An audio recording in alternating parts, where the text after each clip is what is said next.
Today, the Department of Justice and our partners are announcing a series of fraud charges being unsealed today in the Central District of California. You will hear in a moment about the nature of these charges. It is important first, however, to understand why the work to stamp out fraud matters. This work matters because every single day, the hard-earned tax dollars of Americans are being robbed. The lowest estimate of theft from taxpayers each year is around $230 billion. If you spent $1 million every single day, you would still be spending after 600 years. And $230 billion is the lowest estimate. Some models estimate far higher annual fraud amounts. It also matters because fraudsters who target taxpayer dollars do not just steal from taxpayers. They also prevent critical benefits from reaching those in need and sow seeds of distrust in government institutions and civil society. No more. No more. The whole of government, including all of the great partners on this stage, is focused on unmasking the criminal actors who are exploiting the American taxpayer. The President's whole of government anti-fraud task force, led by Vice President Vance, is already urgently on the move. The goal is to secure the financial integrity of our country because the American people deserve a federal government that stewards their money wisely and protects it from wrongdoers. As for the Department of Justice, under Attorney General Bondi's leadership, we are laser focused on investigating and prosecuting every culpable criminal actor in the chain of culpability, all of those responsible for defrauding the United States of America. Our goal is deterrence. Stop the lies, stop the dishonesty, stop the theft. If you don't, we will be coming, because no one should be allowed to rip off the United States of America. With that, let me introduce the First Assistant United States Attorney for the Central District of California, Bill Essayli, to highlight the enforcement actions from today. Thank you.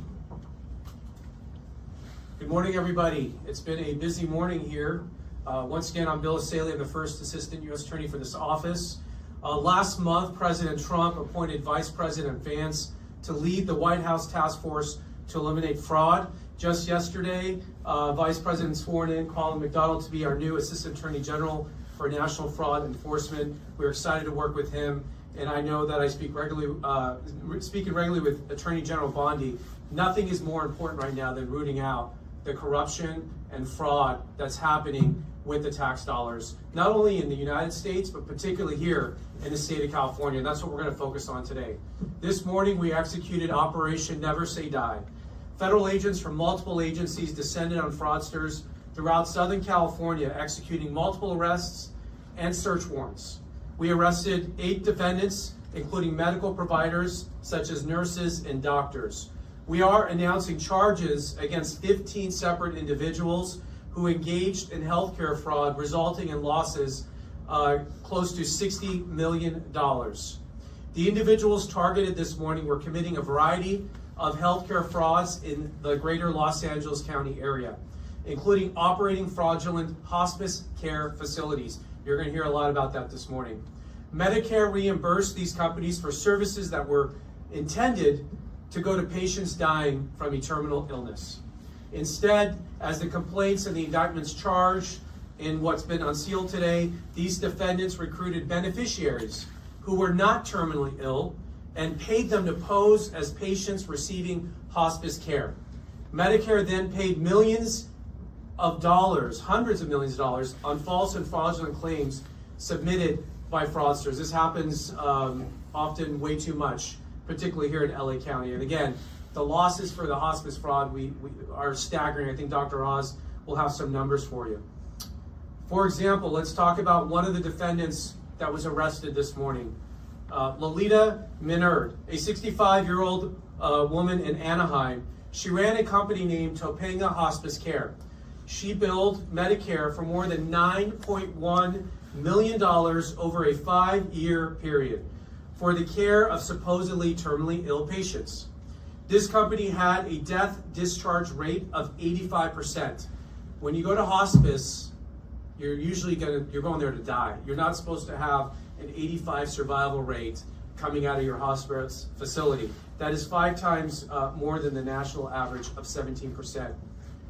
So you want to know how these schemes work. I'll tell you how she did it.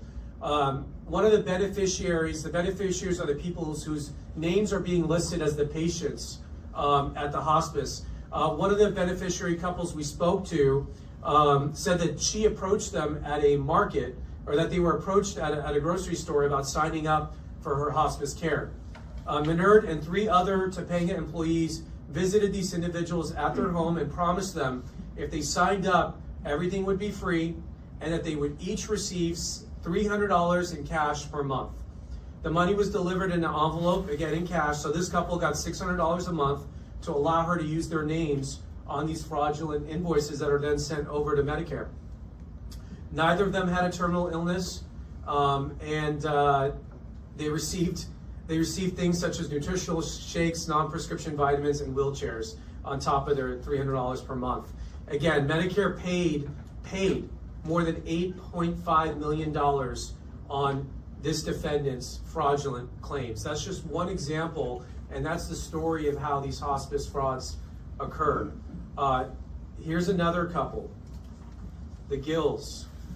This one's particularly egregious because they are medical providers. Gladwin Gill is a doctor, he's a psychologist. His wife, Miss Gill, is a registered nurse, and they operated what's known as 626 Hospice in Glendale. Interesting enough, they both have a criminal history for tax evasion, and so they're not actually allowed to open up a hospice. So what do? They use their daughter's name to open the hospice. So they're operating this fraudulent hospice under their daughter's name, and the nurse would fabricate and add things to the medical file to make it look like the beneficiaries were terminally ill when they weren't. This particular hospice submitted more than $5.2 million in fraudulent claims, and Medicare actually paid out more than $4 million. And so again, it's another fraudulent hospice. Their discharge rate of survivors is above 70%.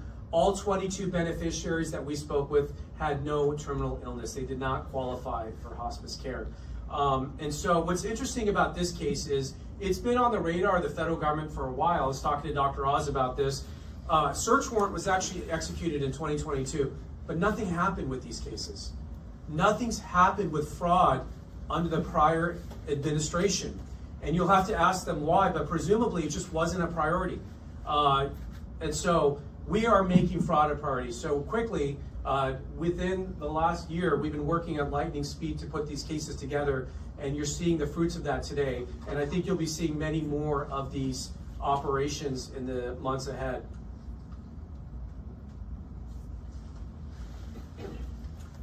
And then this was another couple that was arrested this morning. This couple tells a slightly different story. Let's see here. Nida Palma, 76 years old, 3-time convicted healthcare fraudster who's actually in federal prison. She's charged in a new case because she perpetuated a new hospice fraud while she's in prison. That is how egregious and bold some of these fraudsters are. She's charged with opening and running a hospice care company with her husband in Glendale. She did so despite being legally barred from running a hospice facility and being a convicted felon. Her husband, Adolfo Katbagan, was arrested this morning. And they both face decades in prison for their role in this scheme. Together, they submitted over a 20-month span of invoices for $4.8 million in fraudulent hospice care claims. They received $4.2 million from Medicare. So again, I just want to highlight a few examples of the people that were arrested this morning. Look, this is not just a fraud problem. This is a California problem. I want to be very frank about this. The federal government is the purse. all the money comes from the federal government, but it's administered through the states. California is responsible for issuing hospice licenses. They're responsible for regulating doctors and nurses. And the problem that you see in California is that there is no vetting and there's no checking. They do not care because it's not their money, is the way the state of California looks at it. And so in California, I call California the kingdom of fraud, and Gavin Newsom reigns over this kingdom here. You have hundreds of billions of dollars in fraud. If you look at the EDD fraud, the SNAP benefits fraud, the health hospice fraud, the homeless fraud that my office has done, one thing is in common. No vetting, no checking. Money goes out the door with no questions asked, no receipts, no checking up on them. In fact, and maybe Dr. Oz will talk about this, California's own auditor said they need to put better regulations in place so they can have oversight over the hospices. They were required by January 1st of this year to adopt emergency regulations cracking down on fraudulent hospices. That deadline was January 1st. They did not pass the guidelines.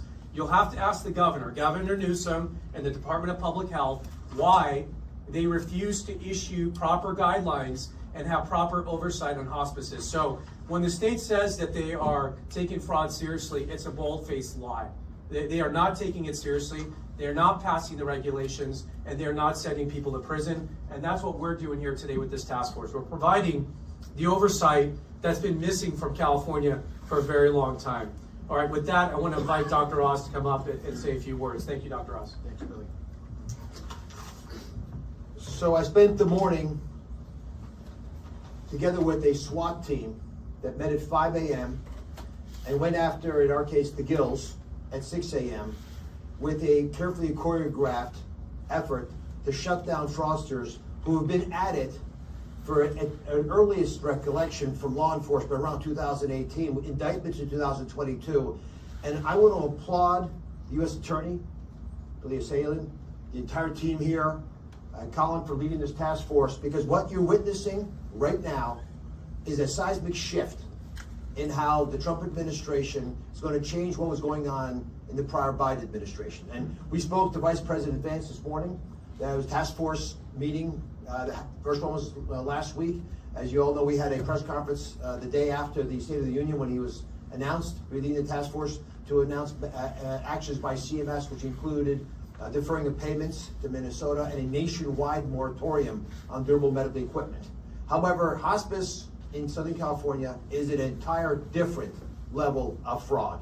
And these law enforcement leaders and the brave men and women that I was able to witness this morning go after these criminals are doing God's work, and they're going to be able to do it more effectively because there's been a demand made by the president and the vice president that is an all-of-government effort. All of us have to talk to each other, which means CMS, which runs insurance, Medicare, Medicaid, CHIP, the ACA, Affordable Care Act, Obamacare, all the insurance public elements need to communicate very swiftly with law enforcement, with Treasury, with everybody else whose fingerprints might actually be helpful in figuring out the problems. Now, the accused criminals in this case, as Billy mentioned, are a doctor and a nurse. Shameful that licensed professionals will be involved in this. And we've talked about the monetary costs, and I will focus on those as well, but the human cost should not be forgotten. If you're willing to steal money from the American people, from patients, you're willing to sacrifice their health, and you're willing to give up their lives. And we have witnessed that with multiple individuals who have come forward now that they feel like it's safe to go up and stand up and be held for what they have witnessed in their lives. The affordability crisis that was highlighted by Colin is a real one. $100 billion minimum just in health care from Medicare and Medicaid is our estimate. The Medicare Trust Fund, the fund that will make sure Medicare is there for you if you're watching right now. All of you are working your tails off, hoping Medicare will be with you. We would double the life expectancy of the Medicare Trust Fund if we could cut out the fraud, waste, and abuse in Medicare alone. Working families across America would benefit from having more money to pay towards all the things that can sometimes plague your family, and your health is your most valuable thing. Folks who are sick only want one thing in the world: to get their health back. And that's what we're going to give them by making sure the money is in the system to pay for them. California hospice, to give you some hard numbers, 1,800 hospices in California. Is that the right number? when nationwide we have just over 6,000 hospices. So why would almost 1/3 of all the hospices in the whole country be in Los Angeles County? I'm not talking about all of California, just right here. And the U.S. Attorney is absolutely right. That is, you should be incredulous. We are, and we're going after these folks. We believe half of them are fraudulent. Half of the 1,800 hospices should not be in business if we are able to identify the red flags. And that's what we're basing these numbers on. These are not random assumptions. World experts at CMS say if you've got 100% or near survival, certainly if you've got a survival over 50% for a population that's supposed to pass in 6 months, you've got a problem. If you're clustered in the same buildings as other crooks, if you're sharing employee numbers and license numbers, if you've got a small number of people, less than 50 members, you do that because you can hide what's really going on when they're small, because you don't have reporting obligations. J-1 visa holders, there are lots of things going on in California that just are not rational, and we're going to take them out. These defendants that you heard about, there were 7 hospices. I want to pat them on the back. The entire first 4 years of really looking at this issue since 2021, when the report came out from the Auditor General here in California, the entire first 4 years, there were 4 hospices that were revoked. 4 hospices. 7 of them were, criminal charges today. So you see a dramatic and appropriate shift. There are other people involved that the U.S. Attorney is going after. Fariba Javarian, probably read about last night, had her billing privileges revoked by CMS yesterday. She had generated $127 million of billing. And for some reason, although everyone knew that there was a problem there, her 113 agencies that she worked with, 113 agencies, one doctor was working with, had billed over the last 3 years $127 million. CMS is going to suspend payments to stop money from leaving the U.S. That's our goal. We're going to review every single hospice in California to make sure that they're all appropriate, and we hope to do that expeditiously. We'll do it this year. And I'm going to make an announcement today, because I want to throw the gauntlet down for Governor Newsom. When asked about the hospice fraud in California, that again was in his own administration was involved in barking how bad our issue was in 2021, he responds by saying that he's been responsible for taking out 280 of these hospices. In the 10 weeks since we first were together in front of you, in the 10 weeks, we have taken out 221 hospices already. 221. We will surpass the governor's achievements in the first 4 years within the month, we believe. And so we need to get serious, and we don't see that happening in California. The ecosystem is rotten. We've uncovered lots of other derivatives that happen when you don't take care of this fraud in the way it needs to be done. And I'll give you a good example. Your neighbors in Nevada are suffering because the fraudsters here are now going there, and they have a 7-fold increase in hospice because when people get a little chilled in California, they head there. So how are we going to do this? And all the government approaches you've heard. If you're defrauding Medicare, listen carefully. If you're defrauding Medicare, start running, because we are coming for you. Don't walk, run away. The folks that are on stage here and all over the country under the leadership of President Trump and Vice President Vance and his task force are not going to tolerate it. None of us can afford the luxury of being sloppy about this. And I want to highlight something that the U.S. Attorney Essayli just mentioned. That document that he showed you, that was a health and safety code in the state of California made in response to an Auditor General report that was supposed to be in effect on January 1st that would have helped to clean up the mess here. For some reason that I don't understand and no one has been able to explain to me, on December 19th, 11 days before it's supposed to take effect, it was withdrawn. I'd like someone in Sacramento to explain why that happened. Why is the state of California not willing to help deal with the theft of federal tax dollars? Because although we pay 2/3 of the bill, the taxpayers in California pay the other third. Why wouldn't you want to help?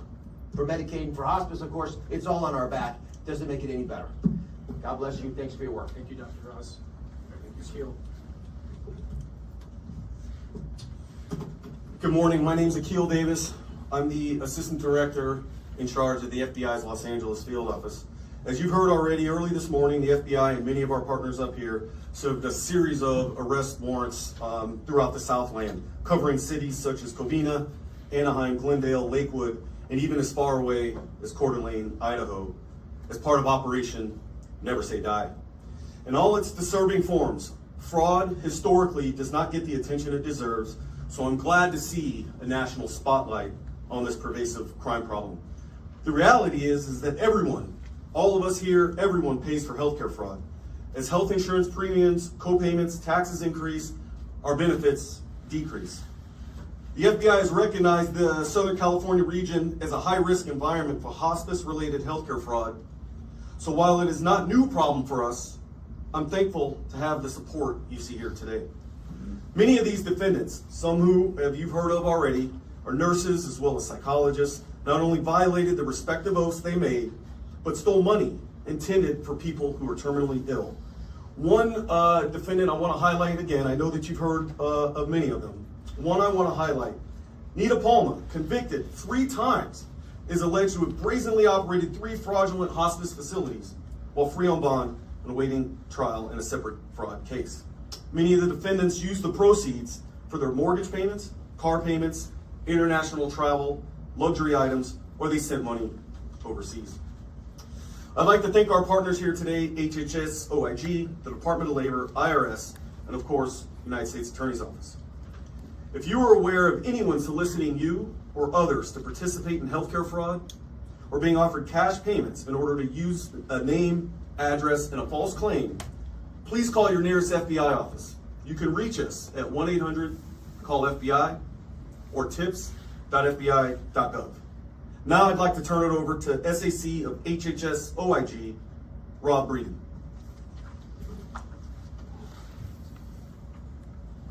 Thank you and good morning. Our investigators at HHS OIG and our analysts work tirelessly to expose wrongdoing and protect the Medicare program and its enrollees. I'd like to thank them for the service and recognize them for their efforts. I'd also like to thank CMS Administrator Dr. Oz for bringing national attention to this problem, and the U.S. Attorney's Office, Mr. Essayli, for fully backing our efforts. As demonstrated today, we will continue working with our law enforcement partners to pursue aggressively anyone who unlawfully profits from federal health care programs. Thank you.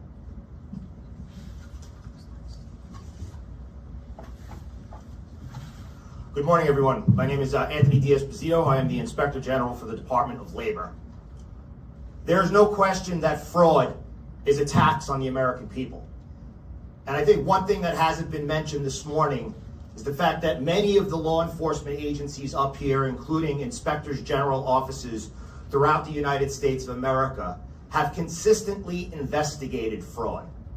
The difference today is that we have leaders. We have common sense leaders like our U.S. Attorney, like Colin McDonald, like Dr. Oz, like Vice President Vance and President Trump, who have clearly stated that no fraud is too small and that we will hunt, we will prosecute, and we will put those taking advantage of the American people behind bars. And there is no question that in places like here in California, in my home state of New York, in Minnesota and Illinois, failed leadership and broken or no guardrails has led to individuals taking advantage of these resources. One of the things you hear over and over again from our partners is the fact that these people have been convicted over and over again. It is a revolving door of justice. But now we have leaders who are willing to listen to law enforcement professionals, who want to prosecute these cases and want to hold people accountable. That's what the American people should want. It shouldn't be a Republican or Democrat issue. This is an American issue. And the fact that President Trump has made it very clear that the war on fraud is paramount should tell all Americans what he believes in. I want to thank everyone who participated today, and I especially want to thank the team from the Department of Labor Inspector General's office. They was out this morning in hunt of 2 perpetrators, arrested 1 who not only took advantage of health insurance resources, but also violated the trust and took money from labor unions for well over $10 million. A job well done to everyone here. And to everyone that is listening at home, remember, as everyone has said, if you are committing fraud, if you are taking advantage of the American people, sleep with one eye open, because we are investigating and we are coming for you. The HSI is next. Good morning. My name is Dwayne Angebrandt. I'm a Deputy Special Agent in charge for HSI Los Angeles. And I'm here to talk about electronic benefit transfer benefits and fraud that happens in the EBT space. Since 2002, we've been investigating fraudulent activity in transnational criminal organizations that are perpetrating this fraud throughout the community. In basic principle, these individuals place skimming devices on credit card machines within the community, stealing the data off those cards, creating cloned cards, and at the beginning of the month, when the EBT benefits are deposited, they steal those funds from the beneficiaries.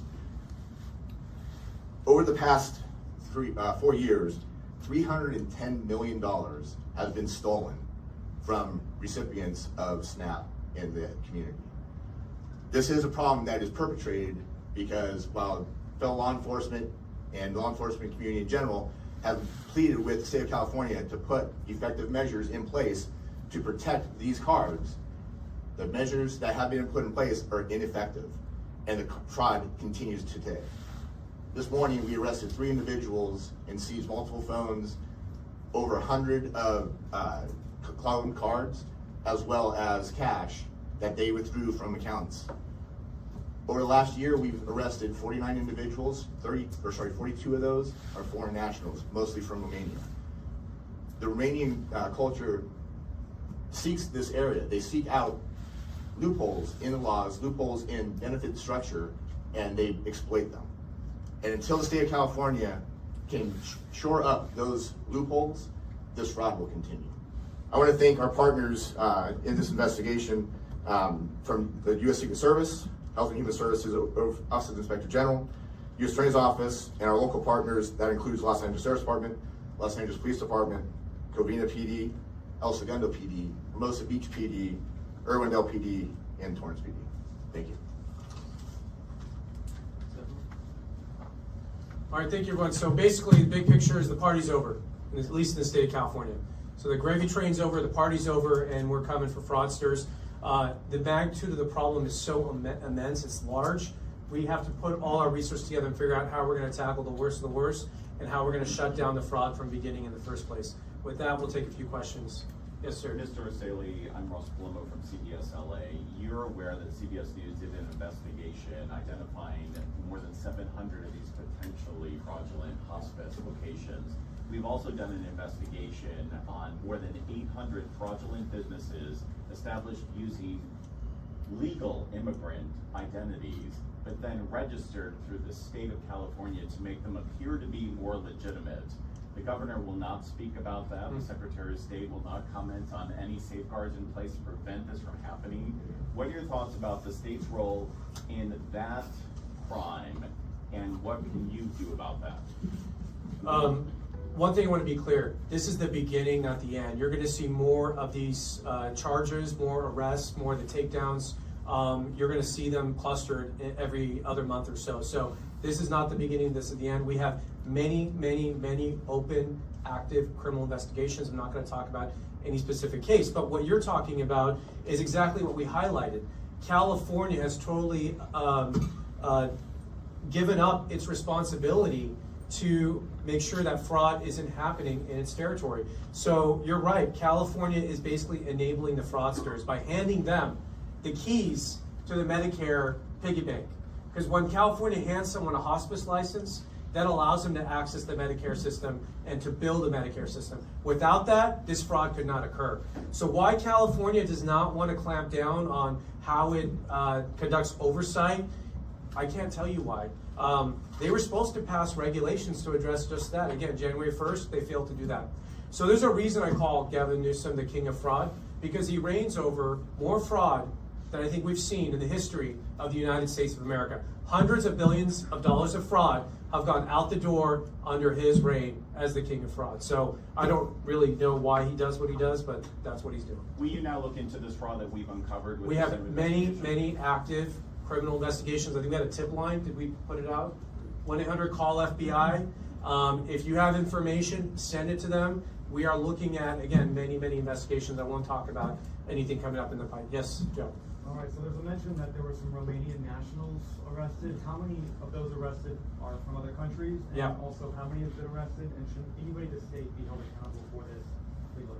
So a couple things, and thanks for asking. What HSI talked about, the SNAP benefits fraud, those arrests are separate and apart from this operation today. So those arrests today are in addition to the folks that we were discussing in the hospice fraud. That is the SNAP benefits, the food stamps that are being drained from people who need them by fraudsters. And the reason they're being drained is because the state, again, has failed to put in basic security measures so people cannot skim the EBT cards, duplicate them, clone them, and take the money from people's accounts.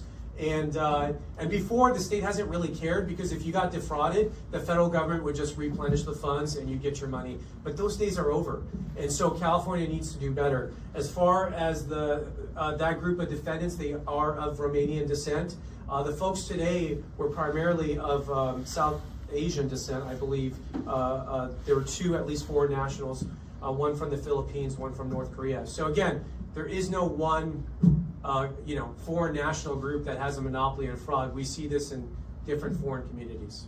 We have provided a hotline, and Victor with Univision, you are providing a hotline and are inviting people to report these type of crimes. Yes. Most of them are taking advantage of immigrants, whether legal or illegal. Yes. What would be the message to those immigrants that might be afraid to contact federal authorities in lieu of these rates in the past? I will tell you, when it comes to immigration enforcement, we do target violent and criminal illegal immigrants. That is the focus of our immigration enforcement.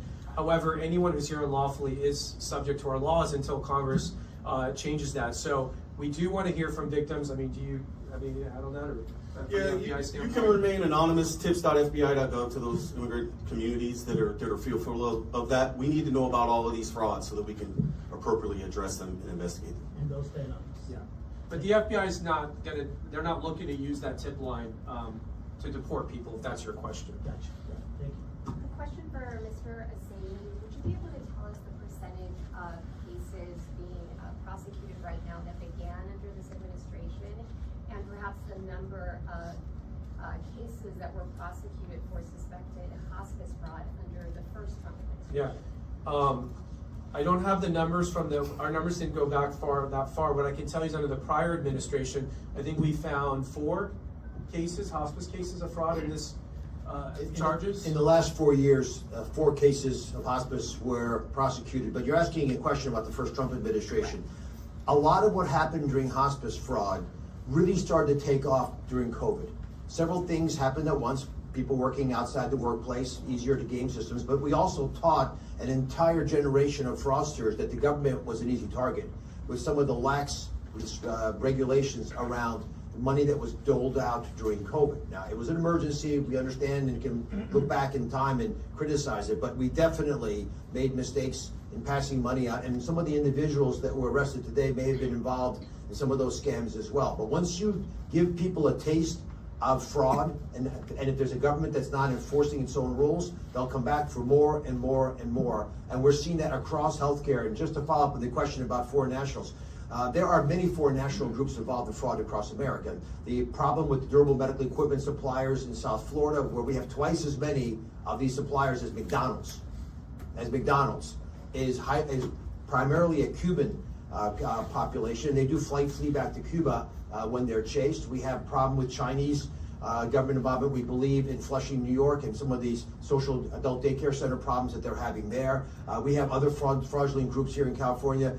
You know about the Somalis in Minnesota, so we have Russian gangsters in Philadelphia. There are foreign governments that are targeting the soft underbelly of the U.S. social safety care system. We're a loving people. All great people protect their most vulnerable. Because we're a great nation, we'll do that as well. Other people are taking advantage of us, and if they're not foreign nationals, they at least don't have our values, because they're willing to steal from our most vulnerable. And again, if you're willing to steal people's money, you will steal their health. You won't even think about it. Mr. Essayli, you mentioned a search warrant was executed in 2022, and then little happened between then and now. Can you explain more about why that happened? Yeah, it's really simple. It comes down to one word, that's leadership. Leadership matters. And so when you have, the president, the vice president have said, focus on fraud, then we reorient our resources to do that. So unfortunately, I can't tell you why, but under the prior administration, fraud was not the focus. Government fraud was not a priority. So the case just sort of languished. I know as Rob is here. I mean, you've been with HHS OIG a long time. Have you ever seen this much work in this space? You know. I can tell you cases have their own personality. They progress at their own speed. Every case is unique, so I can't comment on one case versus the next case. I can tell you we're vigilant. If we see something going on, we act, we don't hesitate. But you don't always see that from the public side. But behind the scenes, we are acting on every tip we receive. Yes. Are any of these arrests connected to that area in Van Nuys where Dr. Oz filmed a video saying it was a hotbed for fraud? This particular group of defendants is not. That is not that location. Okay. But again, I'll just say we have many active investigations going on. I can't comment on any specific case. All right, 2 more questions. Yes. Just a quick follow-up for Dr. Oz as well. Can you respond to community concerns that said that video was discriminatory in any way to the immigrant groups there? I was stating the facts as they've been explained to me, and we have a lot of evidence of where the fraud is just looking at the numbers. If you have hundreds of hospices in a small area, you should be suspicious because it's not naturally what happens with hospice care. And we're going to pursue the law and try to do the best as we should to make sure the American people are protected, but even more so from my perspective as a doctor, the folks are protected with regard to their health, because some of these systems are not designed to take care of human beings. And if you saw some of the horror stories we deal with every single day, folks, pushed in the hospice erroneously, they give up their real insurance, they lose Medicare when they go to hospice, they no longer have coverage. So there are lots of victims to these crimes. Last question, Joe. Yeah, in Minnesota, there was a pause in payments for some federal funds. Has there been any conversation about that here in California? And following up from before, can anybody at the state here be held responsible or face any legal consequences with this? You answer the first one. The process that took place in Minnesota is being examined in other states as well. We've sent a letter asking for information. We're now looking at issues that we need to follow up on. Let me just answer Joe's question real quick about holding people in the state responsible. Nobody's above the law. If we find evidence in our investigation that anyone within the state system was facilitating the fraud or otherwise benefited personally from the fraud, you bet you they will be arrested and charged by this administration, without a doubt. Now, a lot of what you're seeing, though, is just flat out malpractice, malfeasance. It's malpractice.